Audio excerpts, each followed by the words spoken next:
Hi అండి. ఇక్కడైతే బెల్లం కొమ్ములు చేయడానికి ఇది పిండితో అయితే ఇవి కొమ్ములు అయితే రెడీ చేసుకున్నాను. ఇంకా కొన్ని ఉన్నాయి. అయితే ఇక్కడ వచ్చేసి పాకం రెడీ అవుతుంది. మొత్తం అయిన తర్వాత ఎలా వచ్చినాయో చూపిస్తా అండి.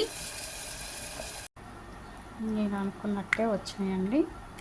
ఇప్పుడు వేడి మీదనే వీటిని ఇలా విడదీసుకోవాలి. విడదీసుకుంటే ఇంకా ఈజీగా మనకి విడివిడిగా అయిపోతాయి. గట్టిగా అయిపోతే మళ్ళీ విడిపోవు. నేను 2 రకాలు చేశానండి. కొన్ని రౌండ్గా చేశాను అనమాట. కొన్నేమో పీట మీద మందంగా చేసుకొని వాటిని కటింగ్ చేశాను.